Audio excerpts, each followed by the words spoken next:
இடவலம் நேயர்களுக்கு வணக்கம். இன்றைய நமது சிறப்பு விருந்தினராக பெரியாரிய சிந்தனையாளர், எழுத்தாளர் மற்றும் பொலிட்டிக்கல் ஸ்ட்ராட்டஜிஸ்ட் பெரியார் சரவணன் அவர்கள் நம்முடன் இருக்கிறார். வணக்கம் சார். வணக்கம் சார், இப்ப தமிழ்நாட்டுல சட்டம் ஒழுங்கு பிரச்சனை நாளுக்கு நாள் அதிகரிச்சுட்டு வர்றதா எதிர்கட்சிகள் பலர் சொல்லிட்டு வராங்க. இது கண்கூடா நம்ம போஸ்டுங்களை நம்ம பார்க்க முடியுது. ஆனா தொடர்ந்து தமிழக மக்கள் மகிழ்ச்சியோடு இருக்கிறதா தான் முதல்வர் ஸ்டாலின் அவர் சொல்றாரு. உண்மையிலேயே மக்கள் மகிழ்ச்சியில தான் இருக்காங்களா சார்? இப்ப இத எப்படி நீங்க ஒப்பிட்டு பார்க்கலாம்னா, ரெண்டு வகையை ஒப்பிட்டு பார்க்கலாம். மக்களோட தன்னோட அதிருப்தியையும் அவநம்பிக்கையையும் பாதுகாப்பின்மையையும் அவங்க எப்படி வெளிப்படுத்துவாங்க அப்படின்னு இயல்பா ஒரு கேள்வி வரும்ல. அது தன்னோட போராட்டங்களின் மூலியமா அப்படிதான் வெளிப்படுத்த முடியும். ஜனநாயகத்துல அதுதான் உங்களுக்கான ஒரு வாய்ப்பு இருக்குது. எந்த ஒரு கோரிக்கையா இருந்தாலும் அது ஒரு போராட்டத்தின் வாயிலாக தான் அந்த கோரிக்கையை நீங்க வைக்க முடியும், அரசுக்கு கொண்டு போக முடியும். அப்படி மக்களுக்கு ஏதோ ஒரு போதாமை இருந்து, ஒரு பயம் இருந்து, அப்படி ஒரு கோரிக்கையை வச்சு எங்கேயாவது போராடி இருக்கிறதா ஏதாவது ஒரு ஆவணங்கள் இருக்குதான்றது ஒண்ணு. ரெண்டாவது, கடந்த ஆட்சி இருக்குதுல்ல, எடப்பாடி பழனிசாமி ஆட்சியில நடைபெற்ற போராட்டங்களின் எண்ணிக்கை எவ்வளவு, இன்னைக்கு திராவிட முன்னேற்ற கழகத்தின் ஆட்சியில நடைபெற்ற போராட்டங்களின் எண்ணிக்கை எவ்வளவு நீங்க ஒப்பிட்டு பார்த்தாலே அப்படி எதுவும் கிடையாதுன்னு. இயல்பா எதிர்கட்சினாலே அவங்க என்ன சொல்லுவாங்கன்னு கேட்டீங்கன்னா, பல்வேறு குற்றச்சாட்டுகள் வைப்பாங்க. அதுல முதன்மையா சட்டம் ஒழுங்கை கையில் எடுப்பாங்க. அததான் அவங்க சார்ஜ் பண்ணுவாங்க. ஏன்னு கேட்டீங்கன்னா, எந்த மாநிலத்துல சட்டம் ஒழுங்கு சரியில்லையோ அந்த மாநில அரசை கலைக்கலான்றது கான்ஸ்டிடியூஷன். ஓகே. அப்ப அதை இவங்க ரொம்ப தந்திரமாக அந்த வார்த்தையை பயன்படுத்துறாங்க. இது ஒரு எதிர்கட்சி அப்படின்னா அப்படிதான் பேசி ஆகணும்.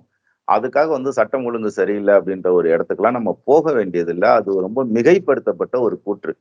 குறைபாடுகள் இருக்கலாம், அங்கொன்று இங்கொன்றுமா ஒரு குறைபாடு இருக்கலாம்.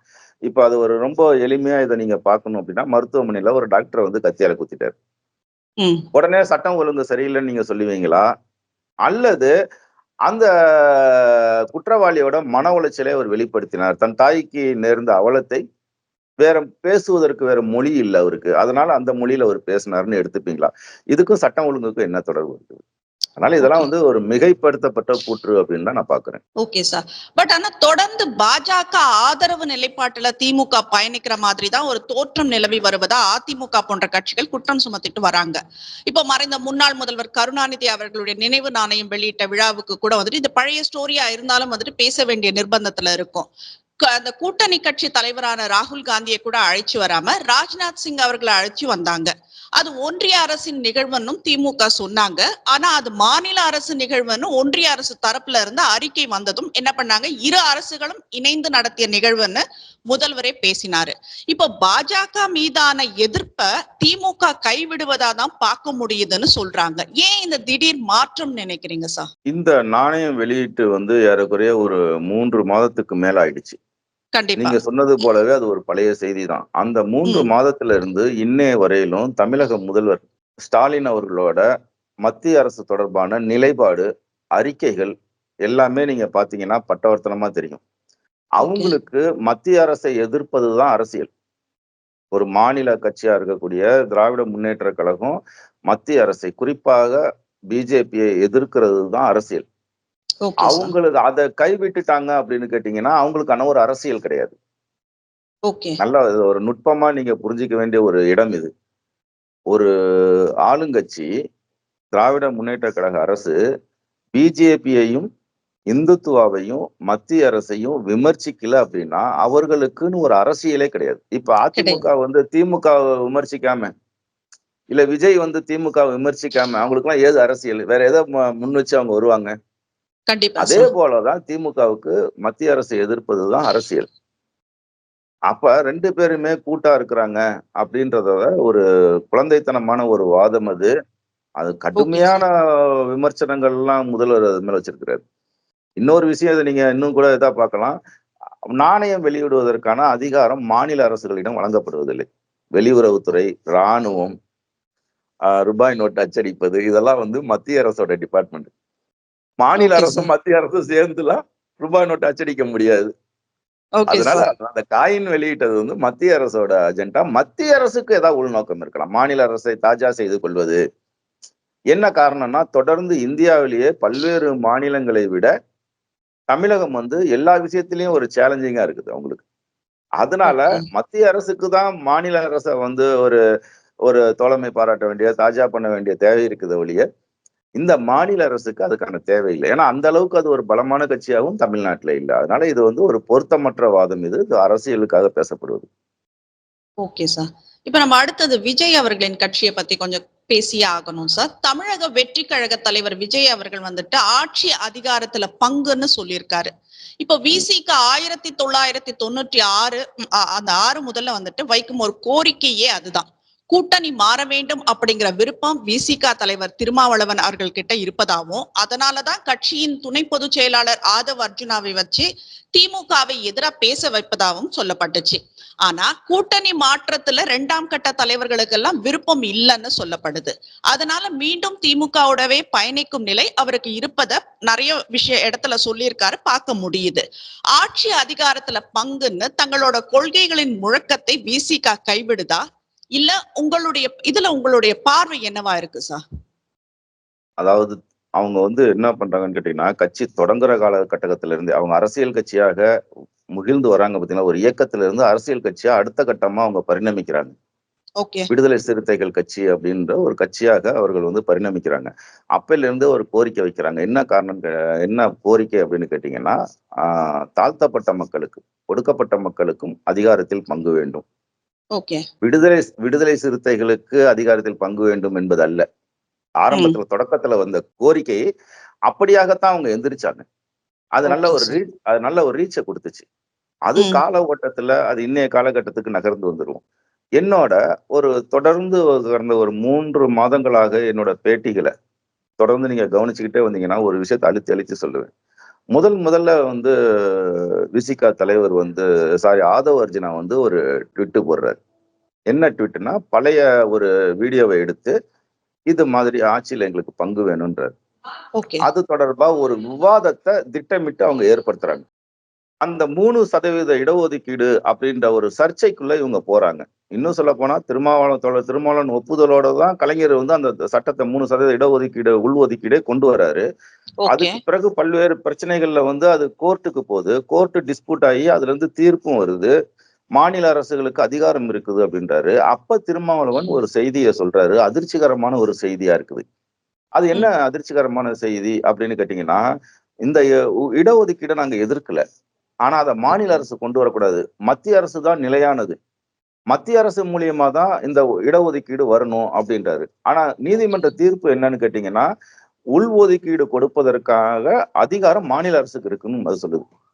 அப்ப இவங்க எங்க நகர்றாங்க அப்படின்னு கேட்டீங்கன்னா, அகில இந்திய அரசியலுக்குள்ள அவங்க நகர்றாங்க. மாயாவதியோட வெற்றிடம் இருக்கு பாத்தீங்களா?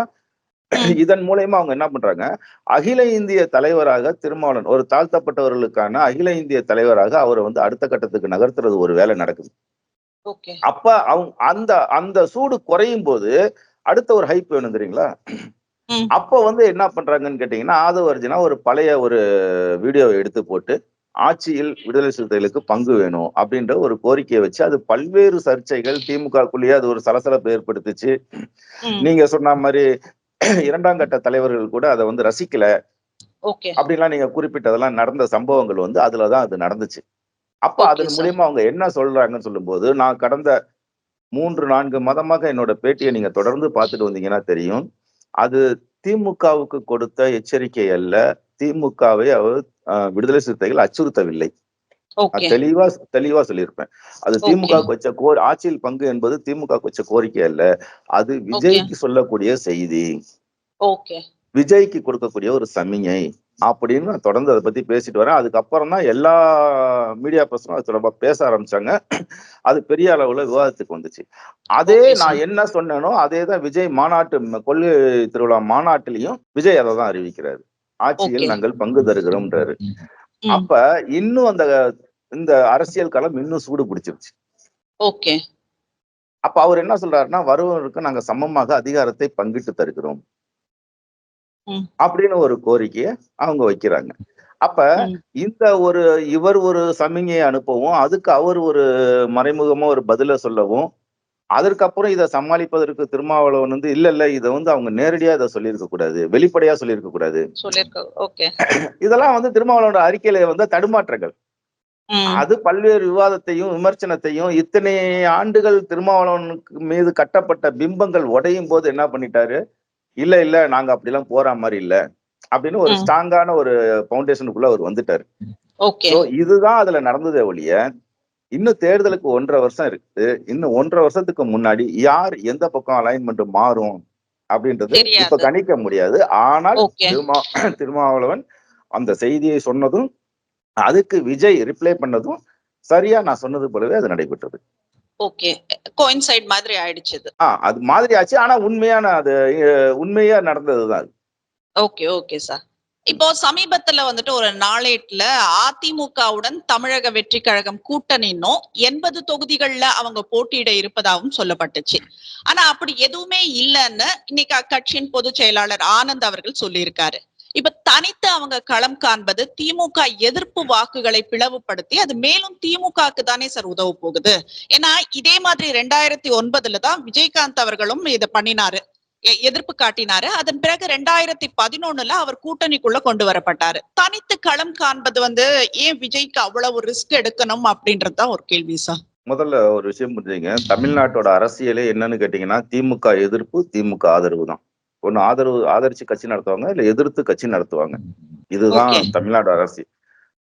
இது தமிழ்நாட்டோட அரசியல். ஆனா திமுக பலம் என்னன்னு கேட்டீங்கன்னா, இந்த எதிர்க்கிறாங்களே, திமுக எதிர்க்கக்கூடிய அத்தனை பேருமே தனித்தனியா நிக்கிறாங்க.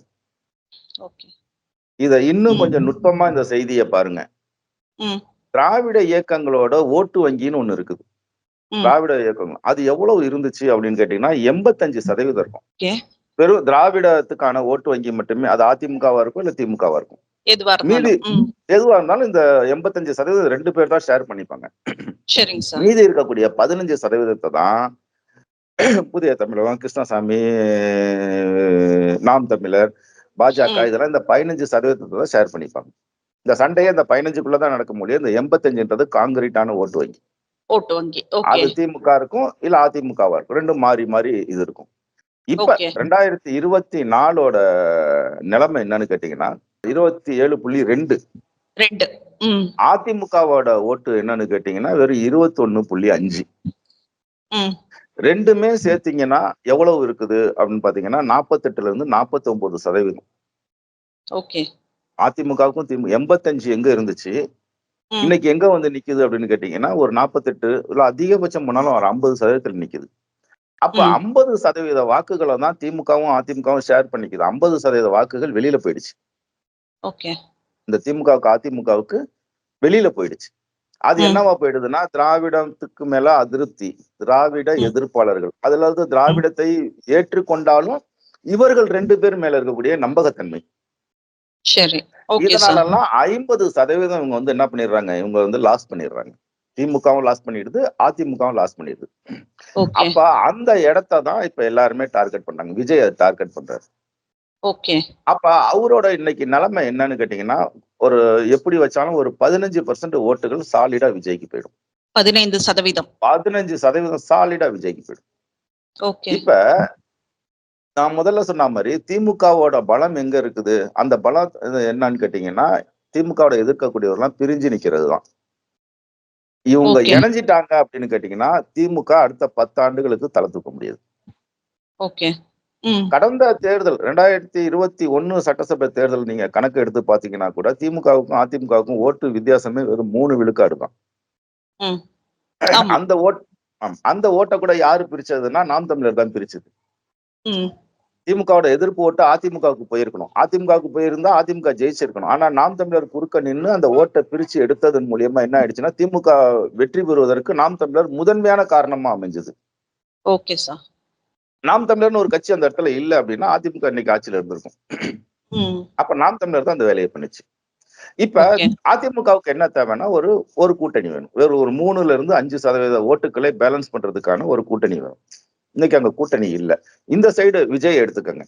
விஜய் கட்சியோட நிலைமை என்ன அப்படின்னு கேட்டீங்கன்னா விஜய் தனிச்சு நின்னால் பல்வேறு கட்சிகள் திமுக எதிர்க்கிற பல்வேறு கட்சிகளை போல இவரும் தனிச்சு நின்னாரு அப்படின்னா திமுக 26ல அழகா வெற்றி பெற்றும். அதே போல தமிழக வெற்றி கழகம் ம். அது என்ன பண்ணும்னா ஒரு நீடித்த ஒரு அரசியல் கட்சியாக மாறும். இதன் மூலியமா மாறும். மாறும். தனித்து ஓகே. நின் தனித்து நின்னா திமுக ஆட்சி அமைக்கும். அதே ம். போல தமிழக வெற்றி கழகம் ஒரு அதிமுக, திமுக மத்த கட்சிகளைப் போல அது ஒரு நீடித்த ஒரு கட்சியா, ஒரு நிலை பெற்ற ஒரு கட்சியா தமிழக வெற்றி கழகமும் தமிழக அரசியல் அந்த பட்டியல்ல வந்துரும். ஓகே. இல்ல அதிமுகவோட ஒரு பேச்சுவார்த்தை. அந்த பேச்சுவார்த்தை எப்ப நடக்குது? கடந்த 3, 4 மாதங்களாகவே அதிமுகவுக்கும், விஜய்க்கும் ஒரு பேச்சுவார்த்தை போகுது. ஒரு மாநாடெல்லாம் அரசியல் மாநாடெல்லாம் கொள்கை விளக்க திருவிழாவெல்லாம் அறிவிப்பதற்கு முன்பாக இருந்தே ஒரு பேச்சுவார்த்தை போயிட்டு இருக்கு. 2 பேத்துக்குமே அந்த பேச்சுவார்த்தை போயிட்டு இருக்கு. ஓகே. அந்த பேச்சுவார்த்தை என்னவா இருக்குதுன்னு கேட்டீங்கன்னா, 10 மந்திரிகள் வேணும். ஒரு துணை முதல்வர் வேணும். ஓகே. அப்படின்றது விஜய் தரப்பு கோரிக்கையா இருக்கு. ம். அதிமுகவும் என்ன நினைக்குது அப்படின்னு கேட்டீங்கன்னா, ஆமா ஏற்கனவே துணை முதல்வர் தமிழக வரலாறுலயே துணை முதல்வர் இருந்தது அதிமுகல தானே. ம். ஓபிஎஸ் பண்ணுவர் துணை முதல்வரா இருந்திருக்காங்க. அப்ப அதனால அவங்களுக்கு வந்து ஒரு பெரிய ஒரு பாதிப்பை ஏற்படுத்தாது. ம். அப்படின்றப்ப தமிழக வெற்றி கழகத்தை அவங்க அரவணைக்கிறதுக்கு அவங்க தயாரா இருக்கிறாங்க. தமிழக வெற்றி சரி. கழகம் இந்த சைடு வரதுக்கான வாய்ப்பு இருக்குது. இவங்க ம். 2 பேரும் ஆட்சி அமைச்சுட்டா துணை முதல்வர் 10 மந்திரிகள் தமிழக வெற்றி கழகத்துக்கு 10 மந்திரிகள்ன்ற அளவுல இவங்க குடுத்துட்டாங்கன்னு கேட்டீங்கன்னா, அடுத்த 5 ஆண்டுகள்ல தமிழக வெற்றி கழகம்ன்ற ஒரு கட்சி சீரழிந்த நிலையில இருக்காது. இருக்கும். ஓகே. Okay sir. இருக்கும். அது வந்து ஒரு சீரழிந்த நிலைக்கு போயிடும். ம். திமுகவை எதிர்த்து தனித்து நின்றால் அது வந்து அந்த வீரியம் இருக்குல்ல, அதை எதிர்க்கிற அரசியல் இருக்குல்ல, அதோட அந்த போராட்ட வீரியம் அது வந்து என்னன்னா தமிழக வெற்றி கழகத்தை அடுத்த கட்டத்துக்கு நகர்த்தும். ஆனா இப்படி போய் முதல் முறையே பதவி வாங்கிட்டா தமிழக வெற்றி கழகம் என்ன ஆகும்னு கேட்டீங்கன்னா, அது கிளைகள் வரை கிராஸ் ரூட் வரல கரப்ட் ஆயிடும். அது ஓகே. கரப்ட் ஆயிடுச்சுன்னா அந்த இயக்கம் வந்து ஒரு நீடித்த ஒரு இயக்கமாக இருக்காது. ஒரு டைலூட் இப்ப இருக்கக்கூடிய அந்த வீரியம்லாம் என்ன ஆயிடும்? டைலூஷன் ஆயிடும். ஓகே அப்ப சார். அதிமுகவுக்கு ஒரு கூட்டணி, ஒரு பலமான ஒரு பார்ட்னர் தமிழக வெற்றி கழகம் போல ஒரு பார்ட்னர் தேவைப்படுறாங்க. தமிழக வெற்றி கழகத்திற்கும் வந்த உடனே ஒரு ஆட்சி அமைச்சுட்டா நல்லதுதான் அவங்களும் நினைக்கிறாங்க. இந்த அளவுலதான் இருக்கு. ஆனா இந்த தினம் இது ஒரு விவாத களமாகவே போயிட்டு இவங்களே என்ன பண்றாங்கன்னு கேட்டீங்கன்னா, இதெல்லாம் வந்து பூர்வாங்கமா நடைபெறக்கூடிய ஒரு பேச்சுவார்த்தைகள் தான். இது எல்லா ஓகே. கட்சியோடயும் நடக்கும். ஓகே இந்த சார். கட்சின்னு சொல்ல முடியாது. எல்லா கட்சிகளோடயும் இந்த பேச்சுவார்த்தை நடக்கும். அது ம். தேவையில்லாத சர்ச்சைகளையும் விஜய் மேல ஒரு தவறான ஒரு ஃப்ரேமையும் ஏற்படுத்துது. அப்ப ம். அவங்க என்ன பண்றாங்கன்னா ஒரு அறிக்கையின் மூலியமா இதுக்கு ஒரு முற்றுப்புள்ளி வைக்கிறாங்க. ம். ஏன்னா இன்னும் 1.5 வருஷம் இருக்குது இல்ல. இப்பயே அதை ஆமா. பத்தி பேசிக்கிட்டு இப்ப அதை வந்து நம்ம விவாதமாவோ சர்ச்சையாவோ ஏற்படுத்த வேண்டாம். ஏன்னா இயல்பா எல்லாம் கேட்பாங்கல்ல. திமுக ஊழல் கட்சின்னா அப்ப அதிமுக என்ன கட்சின்னு கேட்பாங்கல்ல. ம். அதனால தேவையில்லாத சர்ச்சைகள் வேண்டாம். இப்ப நம்ம கட்டமைப்பு வேலைகளை பலப்படுத்திக்கலாம் அப்படின்றது தமிழக வெற்றி கழகத்தோட நிலைப்பாடாகவும் இருக்குது. Okay sir. அதிமுகவும் இன்னைக்கு ஒரு பதிலடி கொடுத்திருக்கிறாங்க. எதுக்கு? தமிழக வெற்றி கழகத்துக்கு கொடுத்திருக்கிறாங்க. கொடுத்ததன் மூலியமா என்ன பண்ணிருக்காங்கன்னா, இந்த விவாதத்தை ஒரு முடிவுக்கு கொண்டு வந்திருக்கிறாங்க. கொண்டு வந்திருக்காங்க. Okay sir. ஆனா இந்த கூட்டணி பேரங்கள் தொடரும். கூட்டணி வரும். கூட்டணி வந்தாதான் அதிமுகவுக்கு எதிர்காலம். அதையும் ஓகே. நீங்க ஒரு கணக்குல வச்சுக்கணும். புரியுது சார். கடைசியா ஒரு கேள்வி சார். ஏன்னா ஒரு கட்சி ஆரம்பிக்கிறப்போ வந்துட்டு எல்லாம் ரொம்ப ஆக்ரோஷமா, ஆவேசமா பேசிதான் ஒரு கட்சிய ஆரம்பிக்கிறாங்க. இப்ப நம்ம பார்த்தது அமமுக ஆகட்டும், இப்ப நாம் தமிழர் கட்சியாச்சும் கொஞ்சம் சஸ்டெயின் பண்றாங்க. இப்ப மத்த கட்சிகள் சொல்றேன். சரத்குமார் ஆகட்டும், கமலஹாசன் ஆகட்டும், இந்த மாதிரி சினிமால இருந்து வந்து ஏதோ ஒண்ணு நம்ம பண்றோம் அப்படின்னுட்டுன்னு ஒரு ஆர்வத்துல பண்ணிட்டு கடைசியில இருக்கிற இடம் தெரியாமயே போயிடுறாங்க. அந்த ஒரு நிலைமை வந்து விஜய்க்கு வருமா என்ற ஒரு கேள்வி இருக்கு சார். வராது. எல்லாருமே தொடக்கத்துல வந்து இது ஒரு 2 வருஷமா இந்த செய்தியை நான் தான் சொன்னேன். விஜய் அரசியலுக்கு வரப்போறாரு அப்படின்ற ஒரு செய்தியை நான் சொன்னேன். ஓகே. எல்லாருமே ஒரு உதாரணம் எடுத்துக்கிட்டாங்க. என்ன உதாரணமா எடுத்துக்கிட்டாங்கன்னா, ரஜினிய உதாரணமா எடுத்துக்கிட்டாங்க. அவர பாவம் புஷ் பண்ணுச்சு. பிஜேபி வந்து ரொம்ப புஷ் பண்ணோம்னா, அவர் ஒரு கட்டத்துக்கு மேல எனக்கு கிட்னி சரியில்லைன்ட்டு போயிட்டாரு. என்னால முடியல, என்ன விட்டுருங்கப்பா அப்படின்ற நிலைமைக்கு அவர் வந்துட்டாரு. ஆனா ரஜினிக்கு ஒரு நோக்கம் இருந்தது. என்ன நோக்கம் இருந்ததுன்னு கேட்டீங்கன்னா, தன்னோட ரசிகர்களை தக்க வைத்துக் கொள்வதற்காகவும், ஒரு ஒன்றிய செயலாளர், வார்டு செயலாளர், வட்ட செயலாளர்னு வந்தா ஸ்டேஷன்ல பஞ்சாயத்து பண்ணிக்கலாம். பஞ்சாயத்து பண்ணிக்கலாம். இந்த சைடு மணல் அது இதுன்னு கான்ட்ராக்ட். அவனு 30, 40 வருஷம் வந்து கொடி கட்டி, பாலாபிஷேகம் பண்ணி, போஸ்டர் ஒட்டி, அவனும் நிறைய அவன் சொத்துக்கள் மட்டும் இல்ல இளமையும் தொலைச்சிட்டு நிக்கிறான். பாவம் ரஜினி ரசிகர்கள் எல்லாமே இப்ப சுகர் மாத்திரையோட இருக்கக்கூடிய ஒரு சூழ்நிலைக்கு இன்னைக்கு தள்ளப்பட்டாங்க. அப்ப இனிமேலாவது நம்ம இவர் வரமாட்டாரா அப்படின்ற ஒரு ஏக்கம் இருந்தது இல்ல. இதுக்கெல்லாம் வந்து ஒரு முடிவு கட்டிட்டாரு. ஏன்னா அந்த கிரவுண்ட் அவருக்கான கிரவுண்ட் அல்ல அப்படின்றப்ப ரஜினி வந்து அதை ஒரு முடிவுக்கு கொண்டு வந்துட்டாரு. இததான் வந்து எல்லாருமே ஒரு உதாரணமா எடுத்துட்டாங்க. அப்ப நான் தான் முதல்ல 2 ஆண்டுகளாகவே நான் தொடர்ந்து நான் சொல்லிட்டு வர்றது செய்தி என்னன்னு கேட்டீங்கன்னா, அப்படி விஜயை நீங்க பார்க்க வேண்டாம். ஏன்னா ஆசியாவிலேயே நம்பர் 1 பிராண்டு, வேர்ல்டுல 3வது பிராண்டு, இந்தியாவுல நம்பர் 1 பிராண்டு, வருஷத்துக்கு 1000 கோடி ரூபாய் டேர்ன் ஓவர் காட்டக்கூடிய, சினிமா துறையில டேர்ன் ஓவர் காட்டக்கூடிய ஒரு மிகப்பெரிய ஒரு கல்ட் அது. யாரு? விஜய் அப்படின்ற பிம்பம் இருக்குல்ல, அது வந்து சாதாரணமா குறைச்சு மதிப்பிட முடியாது. இது இதை நம்ம ஒரு எளிமையாவே பார்க்கலாம். இப்ப நாங்க வந்து சாம்பிள்ஸ் எடுப்போம். ஒவ்வொரு தொகுதி வாரியா மக்களோட மனநிலை, அன்னைக்கு புதிய யங்ஸ்டர்ஸ் வந்து புதிய வாக்காளர்கள் ஓட்டர்ஸ் எல்லாம் வந்து அவங்களோட மனநிலை எப்படி இருக்குன்னு சாம்பிள்ஸ் பார்க்கும்போது, வீட்டுக்கு ஒருத்தவங்க வந்து விஜய் ரசிகரா இருக்காங்க. அது பெண்ணா இருக்கிறாங்க, இல்ல ஆணா இருக்கிறாங்க. வீட்டுக்கு ஒருத்தங்க இருக்கிறாங்க. நீங்க ரசிகர்கள்ன்றது வந்துட்டு சினிமா ரசிகர்கள் தானே சார். இப்ப அரசியல் தானே நம்ம பார்க்க போறோம். இப்ப அரசியலோட நிலைப்பாடு என்னன்றது தானே சார் தேவை. அதான் இப்ப நாம எல்லாமே என்ன நினைச்சுக்கிட்டு இருக்கிறோம் அப்படின்னு கேட்டீங்கன்னா, இப்ப நீங்களும் நானும் பார்த்து வளர்ந்த ஒரு அரசியல் இருக்குது. ஒரு தலைவர் உருவாரு, எங்க உருவாருன்னா மக்களோட தேவைகளிலிருந்து, போராட்ட களங்களிலிருந்து சிறைக்கு போய் கைதாகி, அடிபட்டு, மறியல் பண்ணி, அப்படிலாம் பெரிய ஒரு அரசியல்லாம் கத்துக்கிட்டு அப்படிலாம் வருவாங்க. அந்த காலகட்டம் முடிஞ்சிருச்சு. Okay sir. அது முடிஞ்சிருச்சு. அந்த காலகட்டம் முடிஞ்சிருச்சு. இன்னைக்கு வந்து இன்னைக்கு இருக்கக்கூடிய எம்எல்ஏக்களே எப்படி வராங்கன்னா, பெரிய அரசியல் தெரிஞ்செல்லாம் வரல. இன்னைக்கு ஏதோ ஒரு எம்எல்ஏ போய் சமூக நீதினா என்னன்னு மட்டும் கேட்டுருங்களேன் பார்ப்போம். Okay sir. 234 எம்எல்ஏல வந்து சமூக நீதினா என்னன்னா ஒரு 10 பேர் கூட அது தொடர்பா பேச தெரியாது. திராவிடம்னா என்ன விளக்கம் சொல்லு, தமிழ் தேசியம்னா என்ன விளக்கம் சொல்லு, அவ்வளவு கூட வேண்டாம். பக்கத்து வீட்டுக்காரன் ஏன் பசியோட இருக்கான், இதுக்கான காரணத்தை சொல்லுனா கூட அவனுக்கு தெரியாது. அப்ப எப்படி அவங்க அரசியலுக்கு வராங்கன்னு கேட்டீங்கன்னா, ஒண்ணு ஜாதி பலம், இன்னொன்னு பணபலம். இது 2 இருந்தா அரசியலுக்கு வந்துடலான்ற ஒரு நிலை இன்னைக்கு மாறிடுச்சு. நாம பார்த்து வளர்ந்த போராட்டம், சிறை, கைது, மக்கள் தேவை, அந்த காலகட்டம் முடிஞ்சிருச்சு. இது சரியா அப்படின்னு நீங்க ஒரு கேள்வி கேட்கலாம். இது சரியா தவறான்றதை நாம தீர்மானிக்க முடியாது. ஏன்னா நாம அப்படி ஒரு தலைமுறையை வளர்த்துட்டோம். நான் முதல்லயே சொன்ன கணக்கு தான். திராவிட கட்சிகள்கிட்ட 85 விழுக்காடு ஓட்டுகள் இருந்தது.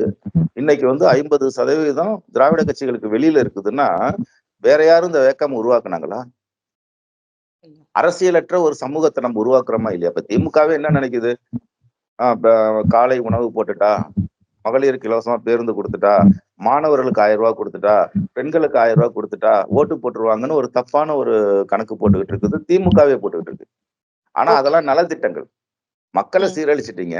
இந்த நலத்திட்டங்களை அவன் பயன்படுத்திக்க மாட்டானா? அப்ப பயன்படுத்திக்கதான் செய்வான ஒழிய ஓட்டு போடுவான்றதுக்கு எந்த உத்தரவாதம் இல்லை. அப்ப நீங்க என்ன பண்ணணும்? மக்களை அரசியல் படுத்தணும். மக்களை அரசியல் படுத்துவதன் மூலியமாகத்தான் நீங்க என்ன பண்ண முடியும்? ஓட்டு வங்கியை, நிரந்தரமான ஒரு ஓட்டு வங்கியை தக்க வச்சுக்க முடியும். பேரறிஞர் அண்ணா அதை தான் பண்ணாரு. அதற்கு பிறகு வந்த தலைவர்கள் அதுதான் பண்ணாங்க. இன்னைக்கு அதுக்கான ஸ்பேஸே இல்லை. அப்படின்றப்போ ஒரு பெரிய வேக்கம் வருது. அந்த வேக்கத்துல இருந்து யாரு வரா? உதாரணத்துக்கு இந்த நாடே பாத யாத்திரை போகும், தீ மிதிக்கும், அழகு குத்திக்கும். நீங்க நல்லா ஒண்ணு புரிஞ்சுங்க. அவ்வளவு மூட நம்பிக்கையிலையும் இந்த சமூகம் இருக்குது. இந்த சமூகத்துக்குள்ள இருந்து ஒருத்தன் படிச்சுட்டு கலெக்டராவோ, இன்ஜினியராவோ, டாக்டராவோ, ஒரு வக்கீலாவோ வரானா, அவன் எப்படி இருப்பான்?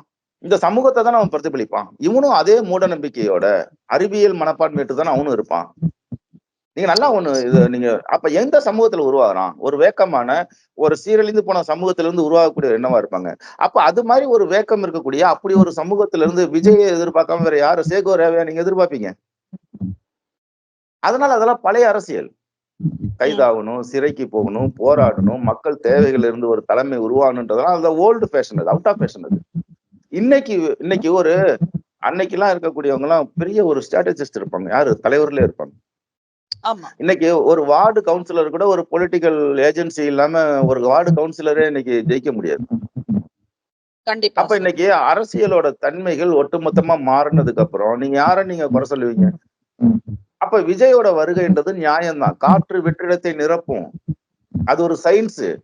அது மட்டுமல்ல, டேவிட் ராய்சன் அப்படின்ற ஒரு மிகப்பெரிய ஒரு அரசியல் விஞ்ஞானி, அவர் என்ன சொல்றாருன்னா, புறக்கணிக்கப்பட்ட, ஒதுக்கப்பட்ட, அரசியல் பிரதிநிதித்துவமற்ற சமூகங்கள் இருக்காங்க தெரியுங்களா, அவங்க ஒவ்வொரு கால் நூற்றாண்டுக்கு ஒரு முறையும் ஒன்று சேருவார்கள், ஒன்று திரளுவார்கள் அப்படின்றாரு. புறக்கணிக்கப்பட்ட, ஒதுக்கப்பட்ட, அரசியல் பிரதிநிதித்துவமற்ற, குரலற்ற அந்த மனிதர்கள் இருக்காங்க பாருங்க, இவங்க 25 ஆண்டுகளுக்கு ஒரு முறை ஒன்று கூடுவார்கள். அப்ப அங்க ஒரு அரசியல் தலைமை ஏற்படும். அங்க அரசியல் இருக்குமா, அரசியல் இருக்காதா, ரசிகரா இருப்பானா, வெற்று முழக்கங்களா இருக்குமான்ற பத்தி எல்லாம் கவலையே கிடையாது. ஏன்? அந்த வேக்கத்துல இருந்துதான் அது வருது. ஓகே. ஓ! இப்படி இன்னும் உங்களுக்கு எளிமையாவே புரிய வைக்கிறேன். உங்களுக்கு போர் அடிக்கலன்னா ஒரு செய்தி சொல்றேன். இல்ல, இல்ல. சொல்லுங்க சார். இந்த சராசரி இந்த அண்டங்கள் இருக்குல்ல, இந்த சராசரி, இந்த பூமி, இதெல்லாம் எங்க இருந்து வருது? ஒரு வெற்றிடத்தில இருந்து தானே உருவாகுது. ஓகே. அப்ப இந்த அரசியல் எங்க இருந்து வருது? இந்த வெற்றிடங்கள்ல இருந்து தானே விஜய் போன்ற தலைவர்கள் உருவாகுறாங்க. நான் கேட்கிறேன், இந்த சரி. வெற்றிடத்தை உருவாக்கியது யார்? அப்ப திமுக, அதிமுக போன்ற கட்சிகள் தான் இந்த வெற்றிடத்தை உருவாக்குச்சு. வெற்றிடத்த அவர்கள் தான் விஜயை உருவாக்குகிறார்கள். இது நீங்க விஜய மட்டும் சார்ஜ் பண்ண முடியாது. விஜய்க்கு அரசியல் தெரியுமா? அவங்க தொண்டர்களுக்கு அரசியல் தெரியுமா? அதெல்லாம் இன்னைக்கு கேள்வி இல்ல. அதெல்லாம் அப்படி கேட்கறது out of fashion. Okay sir. அதனால அவர்கள் நீடிச்சு நிலைப்பார்கள். சார், நீங்க ஒரு பொலிட்டிக்கல் ஸ்ட்ராட்டஜிஸ்ட்ன்றதுனால இந்த ஒரு கேள்வி வைக்கிறேன் நானு. இப்போ இதுக்கு முன்னாடி வந்துட்டு விஜய் அவர்கள வந்துட்டு ஒரு ஹீரோவா எல்லாரும் பார்த்தாங்க. ஒரு சினிமால ஒரு ட்ரெயின் மேல ஓடுறதும் சரி, ட்ரெயின் மேல சண்டை போடுறதும் சரி, இதெல்லாம் வந்துட்டு ஒரு கைத்தட்டி ஆர்ப்பரிச்சாங்க ஜனங்க. அது சினிமா, அது வேற சார். ஆனா இது வந்துட்டு பொது வாழ்வுல வரணும். இது அரசியல் இது. இந்த இப்போ நீங்க நம்ம இப்ப பேசின மாதிரி இந்த சமீபத்துல கிண்டி ஹாஸ்பிட்டல்ல நடந்த ஒரு விஷயம் கூட அவருடைய உணர்ச்சி அப்படின்றதுதான் நம்ம பேசணும். ஆனா இந்த ஒரு இன்சிடென்ட்டை வச்சு விஜயோட படத்தை வச்சு சிங்க் பண்ணி எல்லாம் கூட போட்டிருக்காங்க. விஜய் வந்துட்டு ஒரு டாக்டர் அடிச்சுதான் வந்துட்டு வைத்தியம் பாக்குறாருன்னு. சோ நாட்டு மக்களுக்கு என்ன சார் சொல்ல வரும் நம்ம? ஒன்னும் சொல்ல வரல. நீங்க இந்த சமூகத்தோட இயல்பு உளவியல் என்னவா இருக்குது, இந்த மாஸ் சைக்காலஜி என்ன இருக்குதுன்னு கேட்டீங்கன்னா, அரசனை கடவுளாகத்தான் இந்த சமூகம் பார்த்தது. ஏதோ ஒரு ஹீரோ தன்னை காப்பாற்றுவான். அது கடவுளா இருப்பான், அரசனா இருப்பான், ஜமீன்தாரா இருப்பான், பண்ணையாரா இருப்பான், பணக்காரனா இருப்பான். ஏதோ ஒரு சமூகம் தன்னை காப்பாற்றும் என்பதுதான் அந்த சமூகத்தின் உளவியல். ஓகே. ஒரு கூட்டு சமூகமாக, கூட்டு தலைமையாக ரஷ்ய புரட்சியை முன்னெடுத்ததுக்கு பிறகு ஒரு இதை உருவாக்குறாங்க. ஒரு கூட்டு தலைமை உருவாக்குறாங்க. ஆனாலும் ஒரு ஹீரோவை தான் முன்னெடுக்கிறாங்க. லெனின்ற ஒரு ஹீரோவை தான் முன்னெடுக்கிறாங்க. அப்ப நீங்க என்ன புரிஞ்சுக்கணும் அப்படின்னு கேட்டீங்கன்னா, இந்த சமூகத்திற்கு யோகியின் தேவையில்ல, ஒரு ஹீரோ தான் தேவை. ஹீரோ தேவை. பட் அது வந்துட்டு சட்டத்துக்கு எதிரா இருந்தா என்ன சார் பண்ண முடியும்? அப்படியான முன்னுதாரணம் எதுவுமே இல்லையே. சட்டத்துக்கு விரோதமா விஜய் நடந்துகிட்டாரா? இல்ல வேற யாரும் நடந்துகிட்டாங்களா? அப்படிலாம் இல்ல. இப்ப நம்ம அந்த டாக்டர் இன்சிடென்ட் எடுக்கிறப்பவே வந்துட்டு ஒரு டாக்டரை போட்டு அடிக்கிறது, இன்னைக்கு அந்த பையன் அதை தான் பண்ணிருக்கான். அப்ப நம்ம அதுதானே சார் பண்ணிட்டு இருக்கோம். கிடையாது. அது என்னன்னு கேட்டீங்கன்னா, அவனோட மொழியில அவன் பேசணும். அவன் குரலு கேக்குமா? என்ன இப்ப எங்க அம்மா நான் ஆஸ்பத்திரியில ஃபர்ஸ்ட் ஸ்டேஜ்ல சேர்த்து அது 4வது ஸ்டேஜ் வரைக்கும் கொண்டு போய் மருத்துவத்தினாலே அம்மாவோட நிலை இப்படி வந்துருச்சுன்னு நான் நினைக்கிறேன். அப்ப எனக்கு ஏதாவது இது தொடர்பா பேசுவதற்கு ஊடகம் இருக்குதா? மருத்துவர்கள் இருக்கிறாங்களா? மருத்துவர்கிட்ட சொன்னா அந்த குறையை எடுத்துப்பாங்களா? இல்லன்னா தயவு செய்து நான் இத தப்பு சரின்ற இடத்துக்கே நான் வரல. இது இந்த பையன் செஞ்சது சரின்னு இடத்துக்கு வரல. ஆனா இதை பற்றி பேசக்கூடியவர்கள் தயவு செய்து ஓர் இரவாவது அரசு மருத்துவமனையில் தங்குங்கள். நீங்க சென்னையில இருக்கக்கூடிய அந்த மல்டி ஸ்பெஷாலிட்டி மருத்துவமனையும், ராஜீவ்காந்தி மருத்துவமனையும் வச்சுக்கிட்டு தமிழ்நாட்டில் இருக்கக்கூடிய அரசு மருத்துவமனையை மதிப்பிடாதீங்க. திருச்சி மருத்துவமனையை பாருங்க, திருநெல்வேலி மருத்துவமனையை பாருங்க, மதுரை மருத்துவமனையை பாருங்க, கோயம்புத்தூர் அரசு மருத்துவமனையை பாருங்க. இதையெல்லாம் பார்த்துட்டு ஒரு முடிவு பண்ணுங்க. சென்னை சூப்பர் ஸ்பெஷாலிட்டி மருத்துவமனையை மட்டுமே வச்சுக்கிட்டு மருத்துவ தரத்தை நீங்க மதிப்பிடாதீங்கன்னு நான் சொல்ல வரேன். அப்ப அந்த பையன் எங்க போய் அவன் மொழியில அவன் பேசிட்டான். அது தவறு சரி அப்படின்னு சொல்ற இடத்துல நாம இல்ல. ஏன்னா அது வழக்கா இருக்குது, விசாரணையா இருக்குது. இது கொடுமை என்னன்னு கேட்டீங்கன்னா, அவங்க அம்மா மேலயும் வழக்கு போட்டதா ஒரு செய்தி வந்திருக்குது. அவன் மேல மட்டும் இல்ல, அவங்க அம்மா மேலயும் ஒரு வழக்கு போட்டிருக்கிறதா கூட ஒரு செய்தி வந்திருக்குது. இதையெல்லாம் நம்ம மக்களோட பார்வைக்கு தான் நம்ம விட முடியும். நம்ம என்ன சொல்ல வரீங்க? அதனால மத்த மருத்துவமனையை பார்த்துட்டு அந்த பையனை பத்தி கோவப்படுறதா, அவனை தண்டிக்கிறதா, இல்ல நாமளே ஒரு ஜுடிஷியலை உருவாக்கி அவனுக்கு ஒரு தீர்ப்பு கொடுக்கறதான்றதெல்லாம் முடிவு பண்ணிக்கலாம். கண்டிப்பா சார். எலெக்ஷனுக்கு முன்னாடி இன்னொரு வாட்டி ஒரு விவாதம் வச்சுக்கலாம். நம்ம இத பத்தி பேசுறதுக்காக எப்படி இருக்கு விஜயோட அரசியல் பிரவேசம்ன்றதை பார்ப்போம் சார். இவ்வளவு நேரம் இடம்பலம் நேயர்களுக்கு உங்கள் நேரத்தை கொடுத்தமைக்கு மிக்க நன்றி சார். உங்களோட பேசுனதுக்கு எனக்கும் மிக்க நன்றி. உங்களோட நேயர்களுக்கும் என்னோட நன்றியும் வாழ்த்துக்களையும் தெரிவிச்சுக்கிறேன்.